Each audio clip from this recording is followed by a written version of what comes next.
Напряженно ждать. Тем более это видео. Видео. Люди, мне нравится, как люди позируют на видео.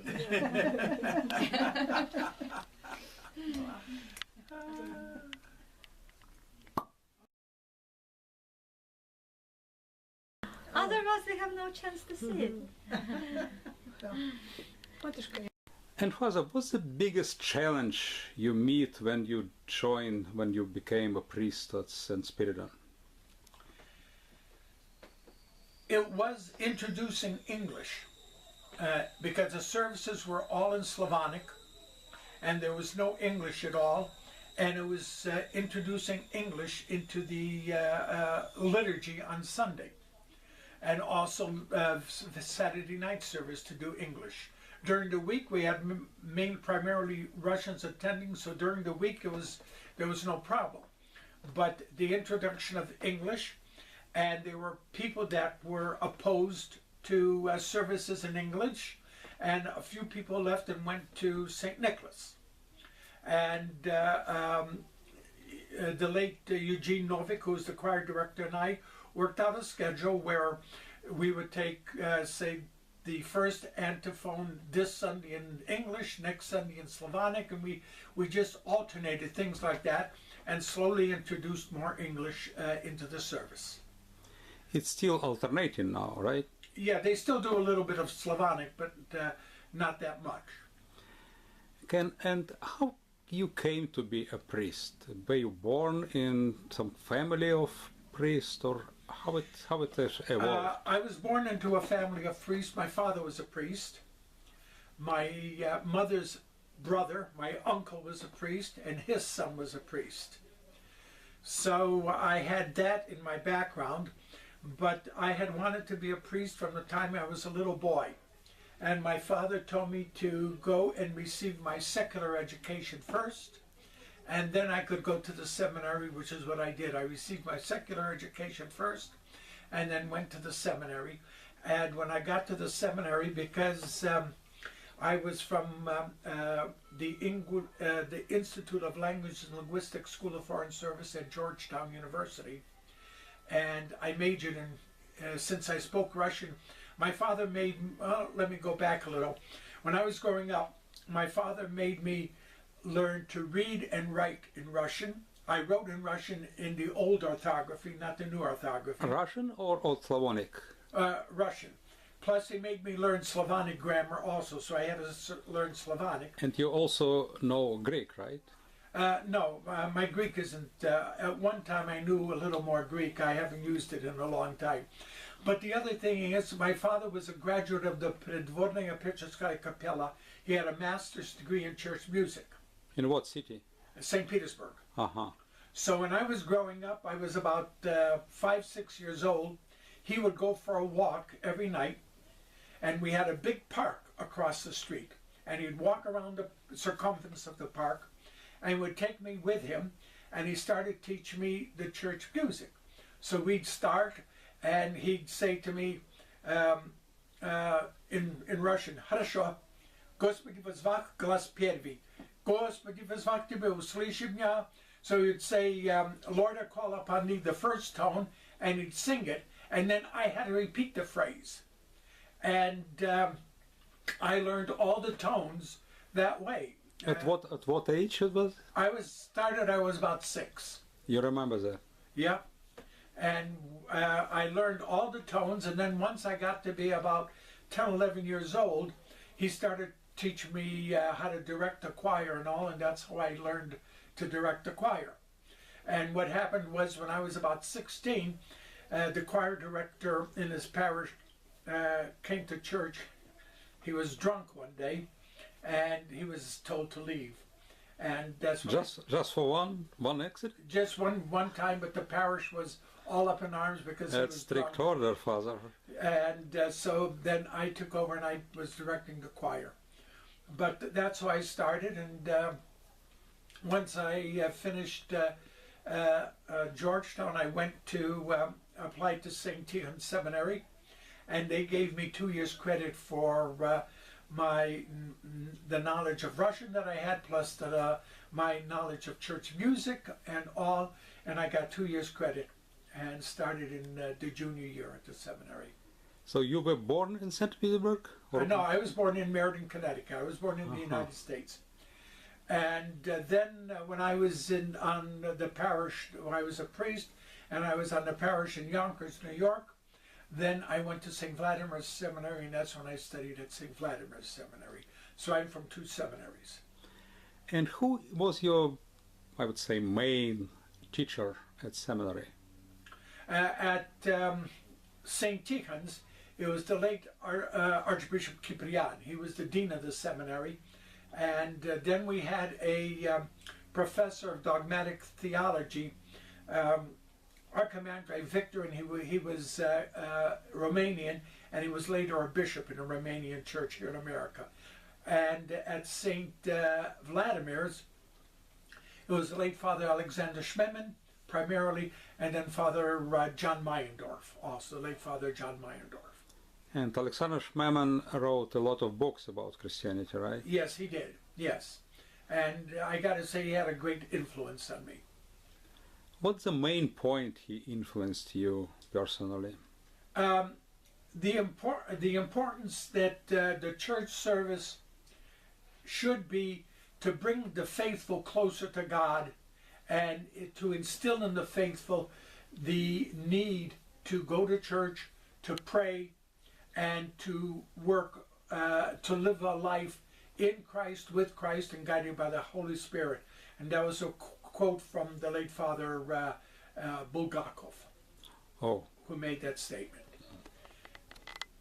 And Father, sometimes people asking me, why go to the church? There is a God, there is me, a believer. Why need some intermediate between us? First and foremost, the Orthodox teach that the church building is the kingdom of God on earth. It's not just a building. It's not like some of the building. It's the kingdom of God on earth. That's why we have icons on the walls, and we have an iconostas. And when you go into church, you actually feel yourself not here on earth, but you feel yourself in the kingdom of God. And you can have a room in, like I have here, to pray in and all, but this room is still not the church. And while I have icons here, yes, and I meet with the saints daily, I go to church, I feel that I am in the kingdom of God, and what's outside is outside, and this is special. And this is where I really meet with Christ. I meet with God the Father. I meet with the Holy Spirit, and they inspire me through the service, through the liturgy.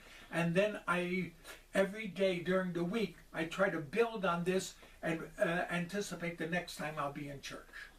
So church, in your opinion, is kind of holy space when you feel, would it be right to say, transfiguration-like? That's right. And that's what the church is, and that's something you can't have in your house or go in the woods. You just don't have that type of feeling that you do when you go to church. And some people, not Orthodox Christians, they are kind of, I would say, iconoclasts. They don't believe, and they even despise our icons and everything. What you can tell those people? It's that they don't understand what an icon is. The best way to describe it is perhaps they have a picture of their parents. They have a picture of, if they have siblings, brothers and sisters, they have their pictures. And they look at those pictures every once in a while, and when it's if the mother and father are dead, they see these pictures, they see the parents, and it makes them remember what the parents are like and how the parents influence their lives.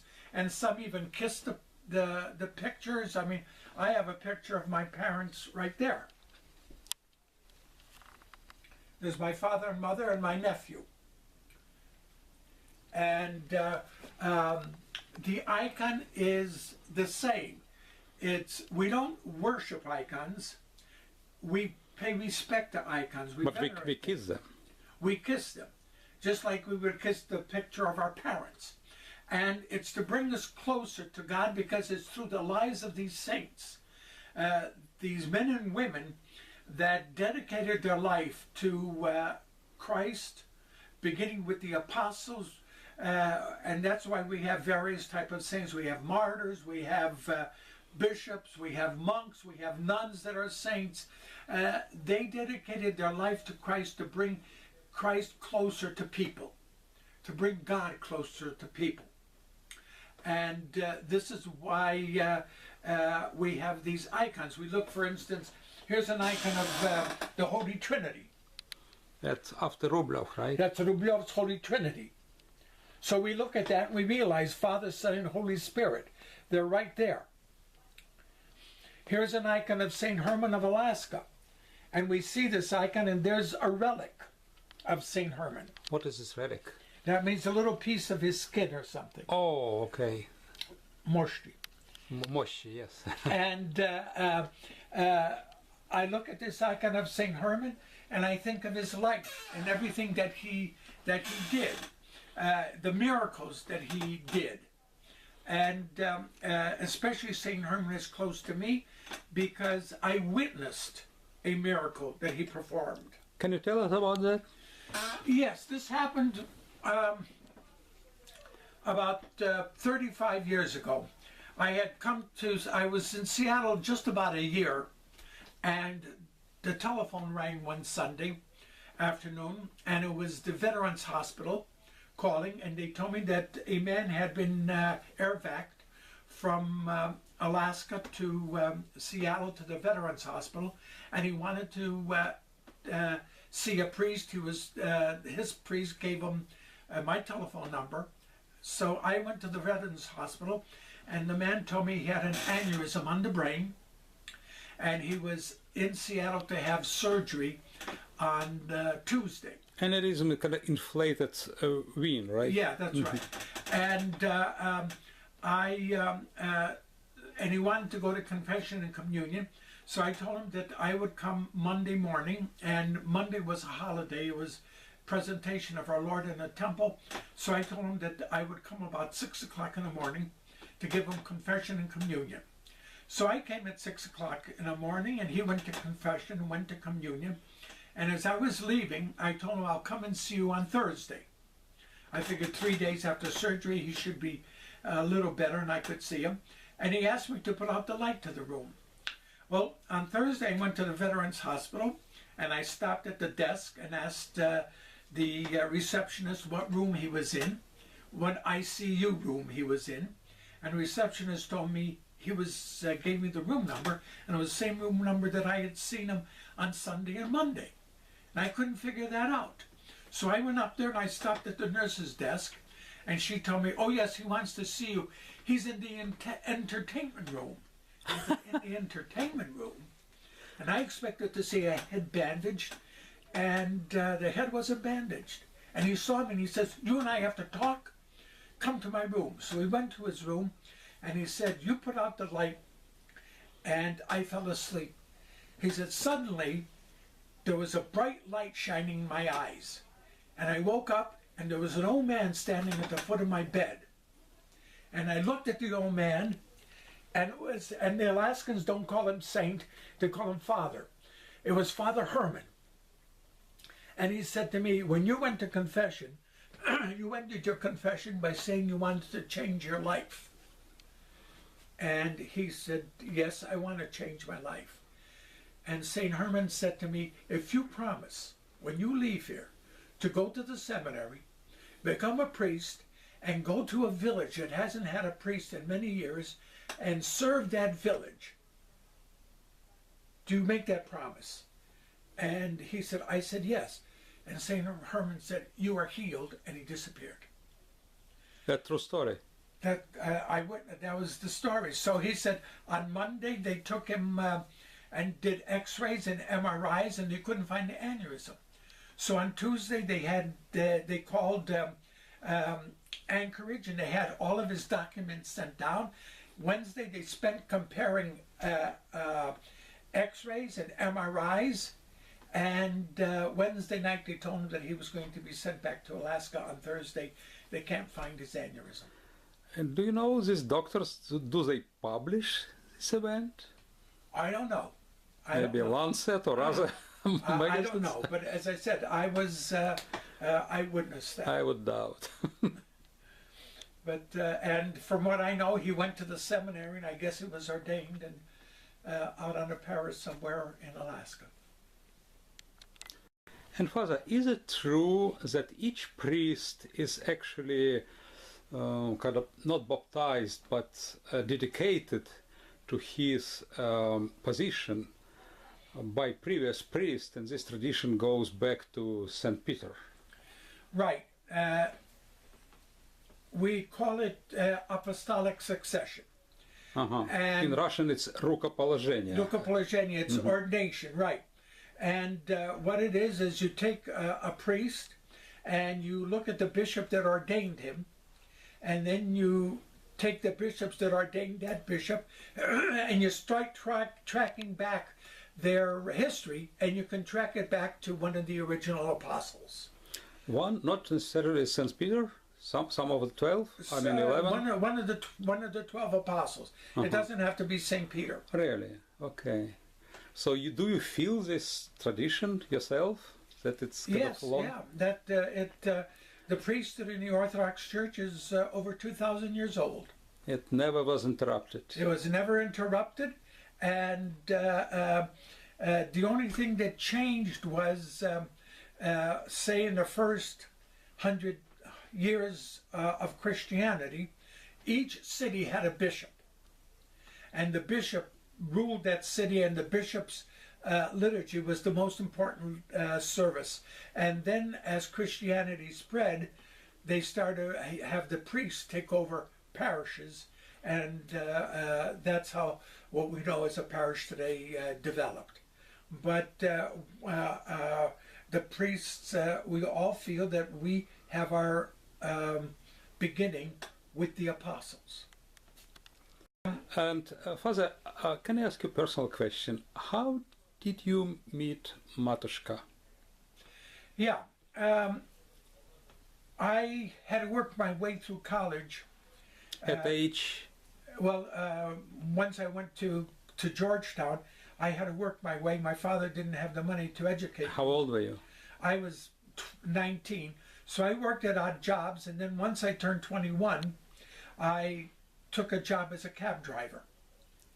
Okay. And when I went to the seminary, the late Archbishop Ciprian was told by the priest in Washington, D.C., that I was a former cab driver. So I was Bishop Ciprian's chauffeur. He used to tell me that he felt safer to have an experienced driver. Even though I was a cab driver, I was an experienced driver. So he was going to Washington, D.C. to the cathedral one weekend, and one of my classmates said to me, hey, a young woman from my hometown goes to the cathedral in Washington, D.C., and this is her name, and he gave me her name, and he said she's a pretty blonde. So I was in the altar, and I looked, and at that time the choir at the cathedral sang up on the kliros, way up in front on the right-hand side. And I looked, and there was this pretty blonde singing in the choir. So after services, I went over to her and introduced myself and said to her, are you Bobby Rogala? And she looked at me and she said, I am not, and she walked away. Then one of the choir members gave me her real name and address and telephone number and told me, you just stay at it, she'll turn, and that's the way we did it. We met, and then that year I only spent 2 weeks in Washington, D.C. during the summer, and then I went to Connecticut to my grandmother's house, and I was working there. And the following summer I graduated from the seminary, and Matushka and I met in church, and 6 weeks later I proposed to her. How long ago it was? That would have been 53 years ago. So this is the icon of St. Nicholas, Archbishop of Myra in Lycia, the wonder worker. And I was told by elder parishioners in this parish and by Father Vadim, my predecessor, that when this icon was brought to church, it was completely dark. You would not able to see the face of St. Nicholas on this icon. But with time, people started to notice that the image started to clear up by itself.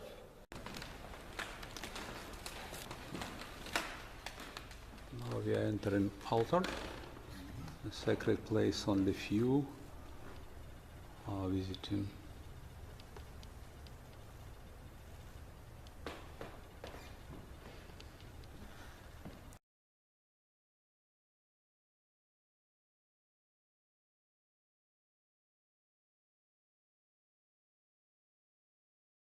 How many Orthodox churches you know in Greater Seattle in general, and how many of them are Russian Orthodox churches?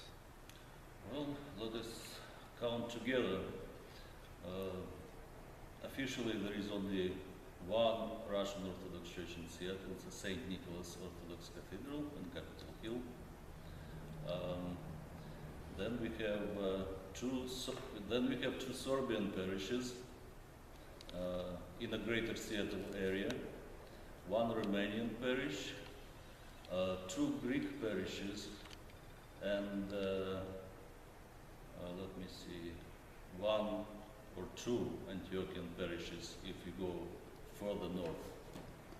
What about the church we are now?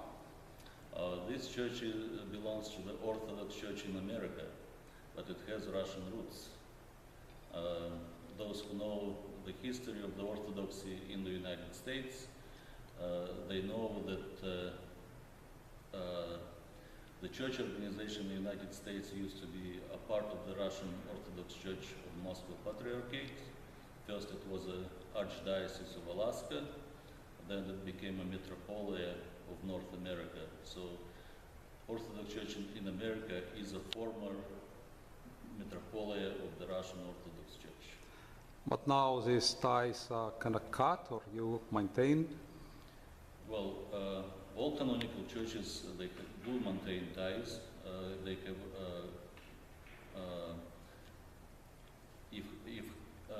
how to say it, Eucharistical communion. So it means that we have only one Orthodox church around the world, global Orthodox church. And all canonical churches belong to this church, and they united. We united with the Russian Orthodox Church of Moscow Patriarchate, we united with the Greeks, Antiochians, Syrians, and so forth. It more spiritual or official ties to them? Well, we are the same church. Okay, but do you report to Moscow Patriarchate? No. On organizational level, no, there is no report to the Moscow Patriarchate Church. Our center is located in Washington, D.C., and we have our Metropolitan, Metropolitan Tikhon, who is the head of the Orthodox Church in America. But also we have a Russian Orthodox monastery on Vashon Island, right? Russian Orthodox monastery on Vashon Island is under jurisdiction of the Russian Orthodox Church abroad. Abroad. But they kind of united Moscow Patriarchate and Church abroad. They are united with the Moscow Patriarchate probably like 7 years ago. And what year you took this position in our church?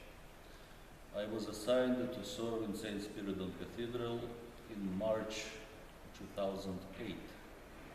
So almost, 9 years already? Yes. Okay, we'll celebrate it soon. Okay, and will you tell me a couple of words about yourself, how you became a priest? Did you raise in priest family? No, I did not. I became a priest after graduating after seminary, St. Tikhon Seminary in 2004. I was ordained to the diaconate and holy priesthood in the same year. But were you raised in Christian family, or it was atheistic time? My grandmother was a believer, and she insisted that my parents would baptize me. Actually, she took my aunt and my uncle and me, brought them to church, and they became my godparents. But I wasn't raised in a Christian family. But once in a while, when I was a little, my grandmother took me a few times to church. So you owe her to your faith, right? I guess. Good. So, which city were you born in which country when you came to United States?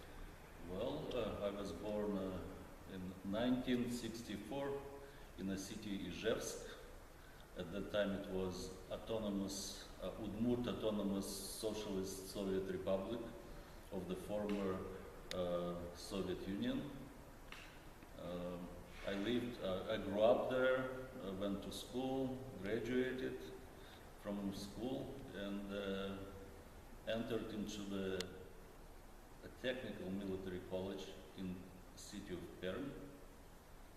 In what year it was? 1981. And what kind of military? Who you were? It is engineering aviation college or something like this would be translated. It's a 3-year college, technical college, military aviation college. So you were a military engineer. Correct. Yeah. First technician. Yeah, This is of how course, it as was. everybody. After 3 years. Yeah, then I graduated, was assigned to serve in the Air Force base in Ukraine, Where in Ukraine? not very far from Odessa, Hmm. somewhere between Odessa and Nikolaev. There. It was not Разделная? Hmm? What was not Разделная city? No, No? it was Okay. Martinovka. Oh, yeah. Yeah. Hmm. So I served there for a couple of years as a leader of the group, technical group. Then after 2 years, was eligible to apply for Engineering Academy in Moscow, which I did, passed entrance exams, and was enlisted in an academy in Moscow. It's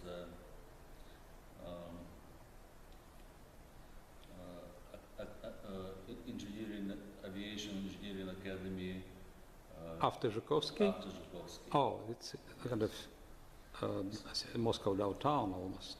Yeah, it's a Leningradsky Leningradsky Prospect, yes. Well-known building, sure. Yeah. So I spent there 4 years, received my engineering degree, was assigned to one of the plants or factories in the city of Kemerovo.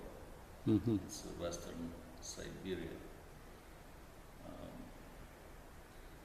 Served there for 3 years, and then came to United States. And why you came to United States? Under what pretext? Well, my wife was invited to study in the University of Montana to get her master degree, and all our family received a student visa, and this is how we came. I thought we're never going to stay here because I planned to stay here for 6 months. My wife received her education in 1 year, so I came later. And only recently I figured out that my wife wanted to stay in the United States. And this is how we stayed. Because of my wife. She started to work after graduating, after receiving her master's degree. She started to work on a project, humanitarian project with Americans and Russians in Siberia to educate newly formed Russian private farmers in America. So they started to bring groups of farmers from Siberia to Montana. Yes, so we enter the church and... When a person comes into the church, first he stands here in this part of the church, and the traditional Orthodox architecture always have three areas in the church. In our small church, maybe it's not as noticeable as in the larger churches, because in the larger churches you will see columns here and so forth. But this is the first part of the church, and and we can compare it with the temple, Old Testament temple. They had also three parts of the temple. The second part of the church is the nave or a sanctuary, and the third part of the church building is behind the icon screen, iconostasis, which called is altar area. It's also can be thought on a spiritual level of human spiritual development in the church.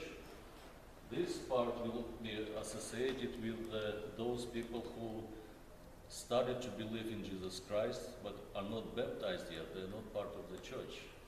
So-called оглашенные. Catechumens. Catechumens. Yeah. This part of the church is for the faithful.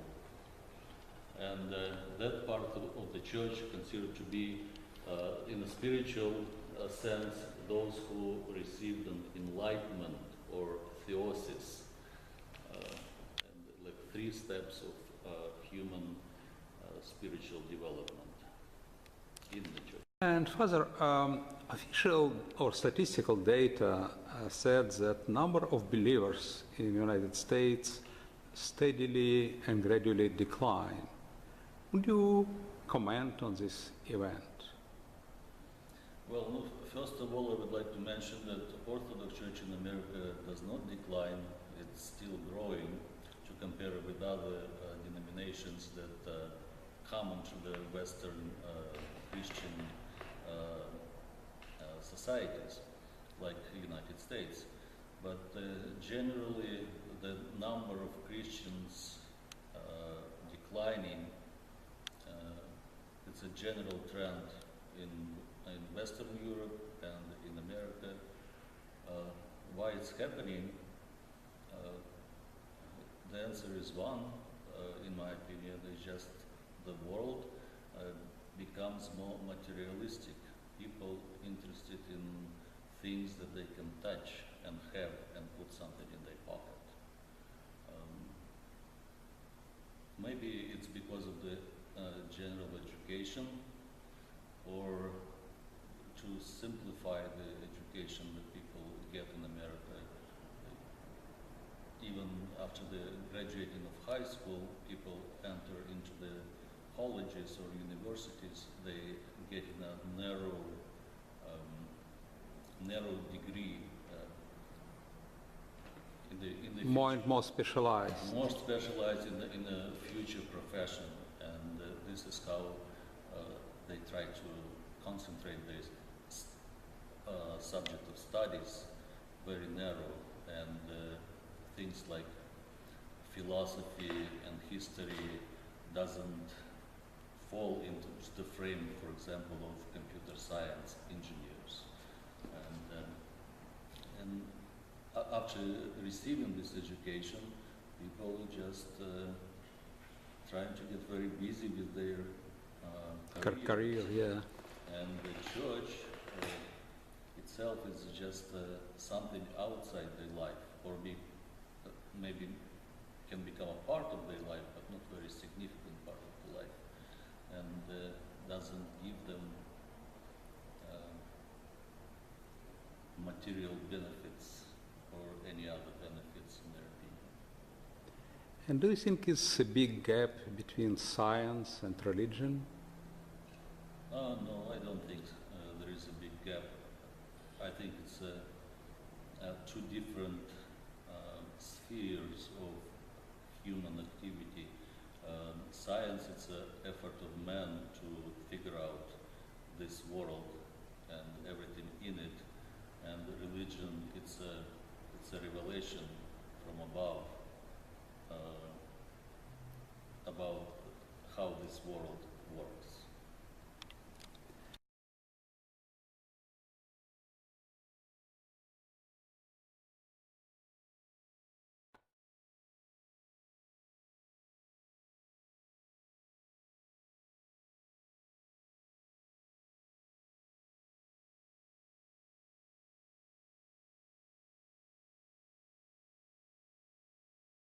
Eugene, at your door I found this sticker, Christian Orthodox. Why you keep it there?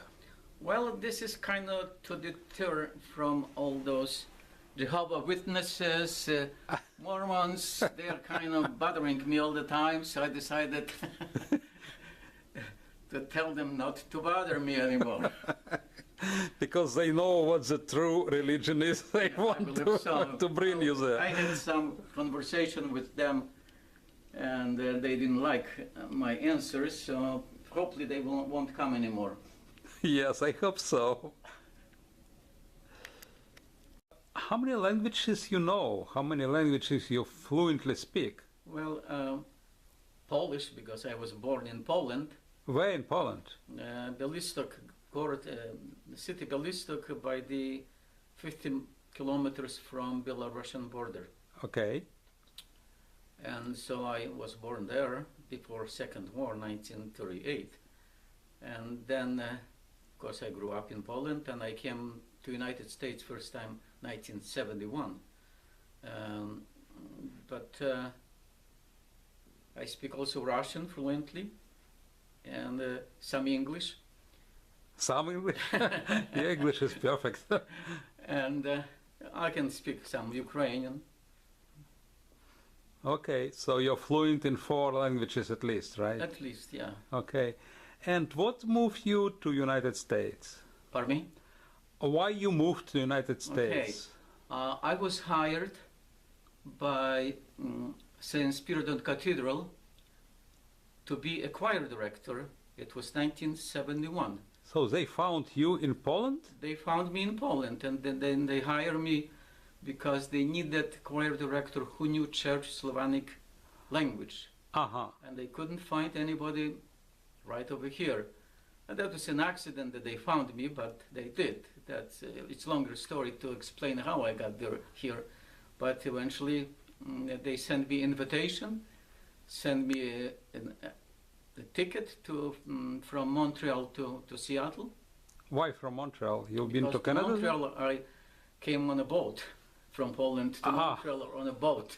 Okay, in So first- rowboat? No, I mean the commercial freighter. Okay. Big boat. And so that was 1971. And next year I had to go back to Poland because of my family matters. And they took me to the police and they interrogated me and they confiscated my passport. And it's only in 1975 I was able to get back my passport, and next day I purchased a ticket and flew to Seattle. Okay, so you came to the church, and who was a church priest at that time? At that time, 1975, was late Father Paul Żeromski, and the attorney for the church, for the parish, was Mr. Rodik Dimov. And he's the one who sent me an official invitation to be a choir director at St. Spiridon. I came to the United States having $15 in my pocket. That's pretty typical story, believe me. $15. And I'm okay. And when you join the church, you become immediately a choir director, right? That's correct, yeah. This is the reason they invited me to be choir director. And then service was served in what language? It's all in Church Slavonic. This is why they invited me over, because they needed somebody who knew Church Slavonic. And I knew that language, and still know. And how good was your English that time? I spoke no English. Really? Yeah, You, no you English. speak so fluent English, I envy you. Nope. Okay, so tell me about your first days of your experience. Well, when I arrived in Seattle, at the airport, Mr. Rodik Dimov met me at the airport, late Mrs. Derugin, and late Father Paul Żeromski. And we had some tea at Mrs. Derugin's place, and then Father Żeromski took me to his place. This is house next to the church, and I lived in the basement for a couple of weeks until I found my own apartment, which was next to the church. At that time was $51 a month. Okay, plenty. In downtown Seattle. Downtown Seattle, $51 a month. Going back to the choir, after you arrived here, what day you started your work as choir director? That was beginning of November 1971. And of course the choir was all Russians, and services in Church Slavonic. It was a very good choir at that time, those mostly Russians immigrants. And but lately, slowly, we had to do some English because we had more converts or younger generations of immigrants. They didn't speak Russian, so they needed some English. And when Father Vadim Pogrebnyak came in 1980, after Father Polzheromsky retired, Father Vadim Zheromsky started to translate all Slavonic services into English, and this is how slowly we translated all services into English, thanks to Father Vadim Pogrebnyak, who was a big help for me at that time because I didn't know any English. And he used to be also choir director, so it was easy for him to translate all that music into English. Now, mostly services are in English. So all our service was translated actually by Father Zheromsky and Father Pogrebnyak. No, not Father Polzheromsky, no. The services were in Church Slavonic when Father Polzheromsky was here. It's only when Father Vadim Pogrebnyak came in 1980 that we started to translate. So what we hear now in the church, it's all his own translations? Mostly, yeah. Wow. We have now books with music books published by press, but that time we didn't have that many books, and he had to translate mostly write all music by hand into English. So that was his big contribution to this parish. It's huge contribution. Huge. But now your English is near perfect, and I know that you know by heart so many pages of different hymns and service and everything, because I really envy your memory. When you're doing same thing for 40-something years, actually more than that. How many years you are choir director? I became choir director in my first paid job was 1962 in Poland. Yes. Yeah, I finished academy in 1961, and then my first choir director's job was 1962. And then I came to United States, after 71, then 75, and I never left after 75. So it's about 44 years you have been. Pretty much, yeah. Wow. Yeah. So which university were you graduated from? Well, in Poland, after the Second War, we had theological seminary, but not theological academy. And our graduates after seminary, they went either to Moscow or to Leningrad to continue education, theological education. But when I finished seminary in 1957, that time You were 19 then?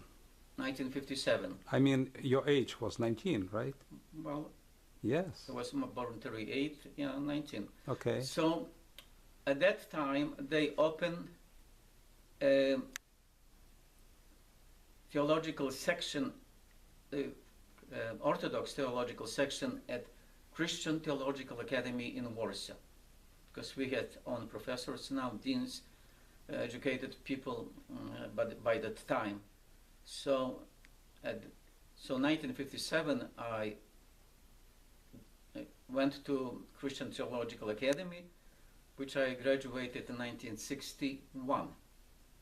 And together with now the Metropolitan of Poland, Metropolitan Sava, he was my classmate, and many other priests who are now mostly in Poland, my classmates. So we had reunion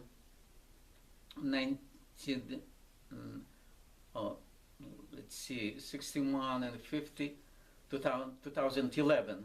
We had reunion. Where, in Poland? In Poland, 50 years after we finished academy. So we had about 13 people still alive.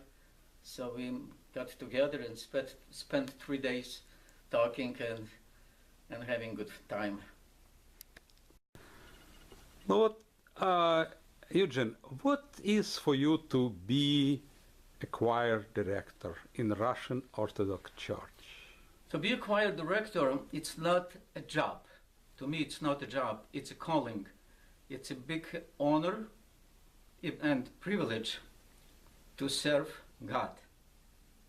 And if somebody is thinking that choir director is a job, it's not a job. And if somebody wants to take this as a job, it's not going to make it. It takes dedication and love. And you have it. Every choir director has to have that, otherwise won't survive. Especially survive for 44 years. Yeah, it was a big honor. And how many rehearsals you have during the week? Well, lately, not many. Well, lately we did rehearsals after the service, Sunday, after the liturgy. That was small rehearsals. It's very difficult for people to come from all over. Traffic is bad and no place to park. So we did this way. We rehearsed after the service, every Sunday after the service, if we needed to rehearse something. But you have good, dedicated people in your choir, right? That's correct. Yeah, without that, there'll be no choir. There have to be dedicated people. Without you, will not be choir. Well, that's for sure. You know, choir director is as good as his choir. Without choir, and vice versa. Yeah. And for peaceful times, let us pray to the Lord. For travelers by land, by sea, and by air, for the sick and the suffering, for captives and for their salvation, let us pray to the Lord. For our deliverance from all tribulation.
And when I traveled in Poland this past spring, Everybody asked me about him, including the Metropolitan, who I understand was his classmate in seminary. He has a tremendous and unique gift with which he praises God. He resisted the temptation to become ordained, which is a blessing to us all. That was, I must say, that I enjoyed myself being a choir director, and there are times when I hear someone like Eugene direct that I kind of regret that I became a deacon and so forth and so forth. But I would like to present you a diocesan grammaton.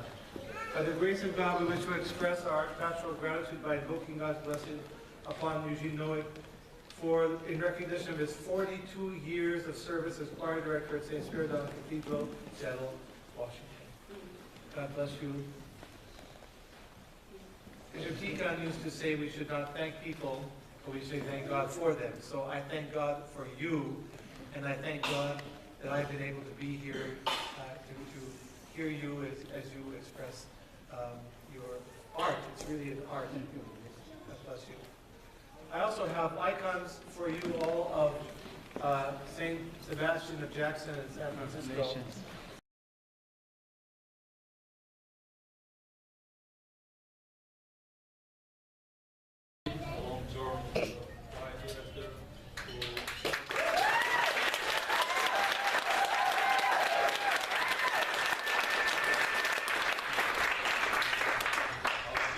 Here it's also a feast celebration that the Catholic very open only once a year. And this year also this parish is celebrating on Catholic the Lord's Day. If you remember, it was established in 1995. But May, because he retired from being a choir director, and everybody is sad. But we're going to celebrate.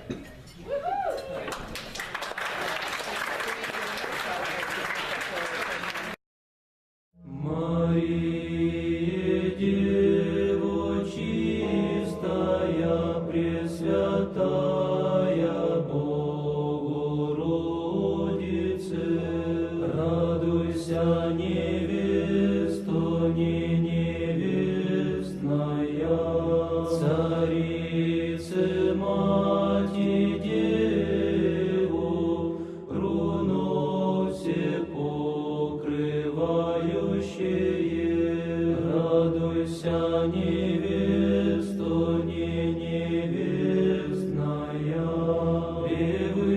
превысшая небесных сил, нетварное сияние, радуйся, невесто, не невестная, ликов девичьих радости и ангелов превышая, радуйся, невесто, не невестная, небес честная сила и свете паче всех светов, радуйся, невесто, не невестная, честнейшая владычице всех небесных войн, радуйся, невесто, не невестная, всех праотцев надежд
невеста, не невестная, по крови шедшие облака и страждущих пристанище.